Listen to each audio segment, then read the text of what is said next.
nous avons élevé notre petit-fils et économisé tout notre argent pour qu'il puisse aller à l'université, mais 15 ans plus tard, nous avons découvert que l'argent avait disparu. Je me souviens encore de la nuit où le téléphone a sonné pour nous annoncer la terrible nouvelle du décès de notre fille, que nous n'avions pas vue depuis 7 ans. Denise était notre unique enfant et nous étions dévastés. 3 jours plus tard, son mari Fred a sonné à notre porte. Mon mari Gordon était stupéfait. Nous n'aimions pas Fred et ses habitudes de voleur, et il était la principale raison de notre séparation avec notre unique enfant. Denise avait aimé Fred malgré ses défauts. Et ils étaient nombreux. Elle et Gordon avaient eu une dispute épique lorsque mon mari avait accusé Fred d'avoir volé de l'argent dans son portefeuille. Cette terrible nuit, notre fille était partie avec Fred, jurant de ne jamais revenir. Elle avait tenu sa promesse, mais voilà que Fred réapparaissait comme un mauvais sou, quelques jours après les funérailles auxquelles il n'avait pas assisté. La vie nous apporte des bonus inattendus quand on s'y attend le moins. Mon mari a ouvert la porte. « Qu'est-ce que tu veux ?» a-t-il demandé à Fred avec sévérité. Pas de bavardage, je vois. A ricané Fred d'un air moqueur. Je veux que tu me débarrasses de cette gamine. Je dois recommencer à zéro, et essuyer des nez morveux n'est pas ma vocation.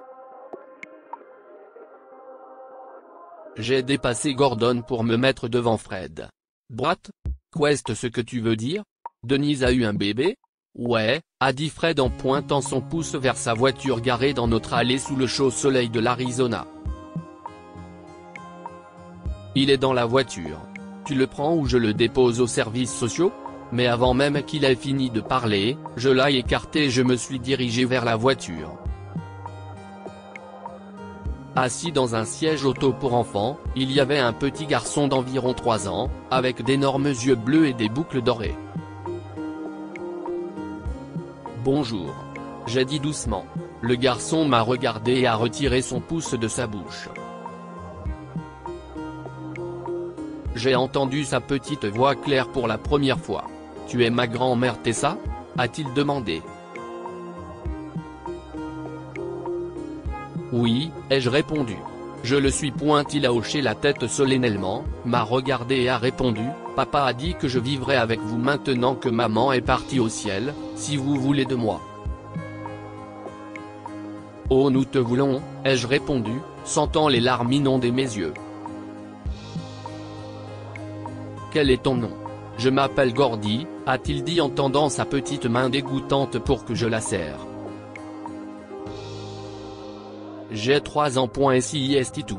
Fred voulait simplement s'en aller, mais nous l'avons obligé à venir avec nous chez notre avocat et à signer un accord dans lequel il nous cédait ses droits parentaux. Puis il est parti et nous ne l'avons plus jamais revu. Gordy est devenu le centre de nos vies. Il était si beau, si semblable à notre Denise, et intelligent comme un fouet. Il n'avait que 3 ans mais il savait lire, et nous l'avons souvent trouvé assis avec un de nos livres, et il pouvait aussi les comprendre.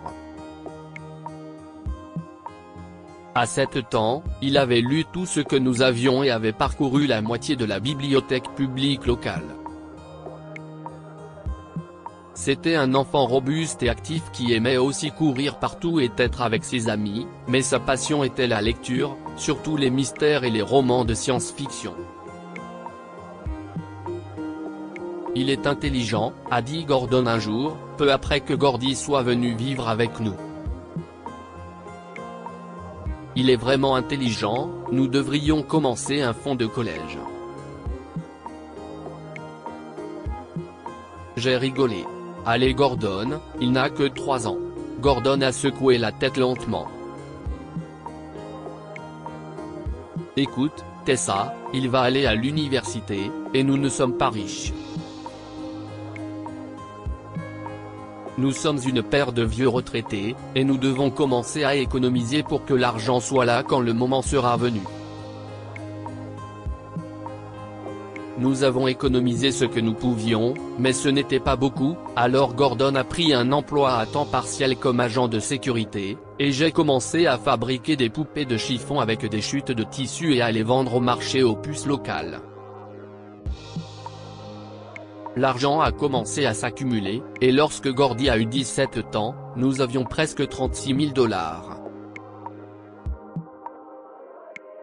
Mais le samedi précédant son 18e anniversaire, j'ai ouvert le tiroir verrouillé du bureau où nous gardions l'argent pour mettre 20 $ lorsque j'ai eu la peur de ma vie. Gordon. J'ai crié. Viens vite. Une minute plus tard, Gordon était à mes côtés et nous regardions tous les deux le tiroir vide.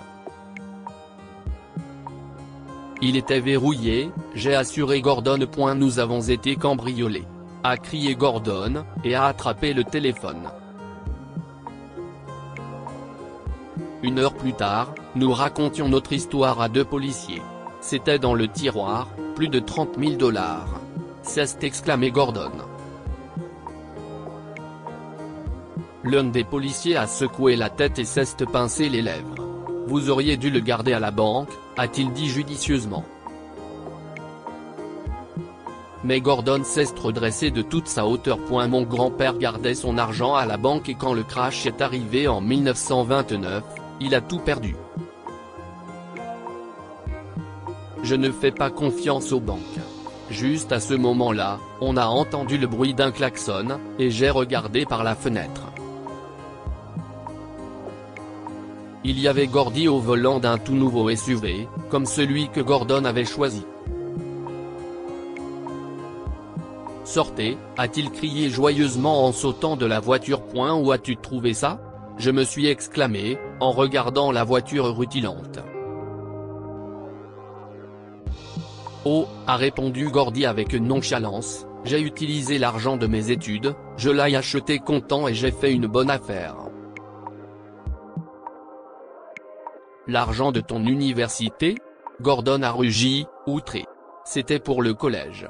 Eh bien, dit Gordy, puisque je n'y vais pas, j'ai pensé que vous deux méritiez une nouvelle voiture. Vous avez travaillé si dur pour m'élever, vous m'avez tout donné, je voulais vous rendre l'appareil. Les 2 policiers avaient observé tout cela, et l'un d'eux a dit, il semble que le mystère soit résolu. À moins que vous ne vouliez porter plainte, nous allons partir. Gordon a jeté un regard noir à Gordy. Il n'y aura pas d'inculpation. La voiture va retourner au stand, et mon petit-fils va aller à l'université. Non, je refuse, dit Gordy calmement. J'ai un travail. La colère de Gordon a pris le dessus.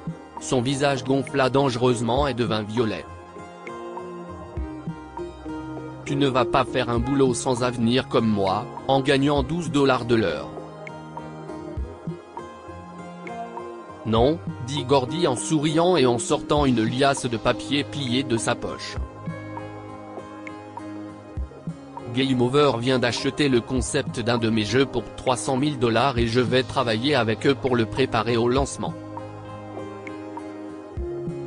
Nous étions stupéfaits.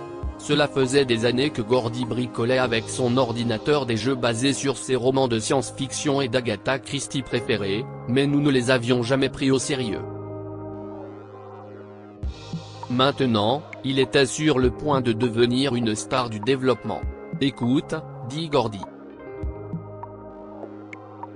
Je sais que ce n'est pas juste de t'acheter un cadeau avec ton propre argent, mais je te promets que dans 2 ans, tu en auras un autre, et celui-là, je le paierai moi-même.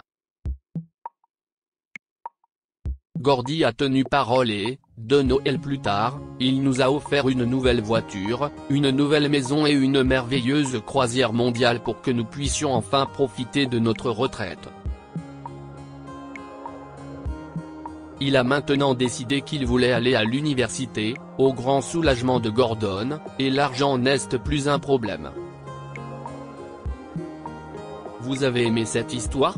Découvrez à présent celle de cette mère célibataire, qui devait vivre dans un petit garage avec ses 2 enfants. Cette histoire est inspirée par l'histoire d'un de nos lecteurs et écrite par un rédacteur professionnel. Toute ressemblance avec de véritables noms ou lieux est une pure coïncidence.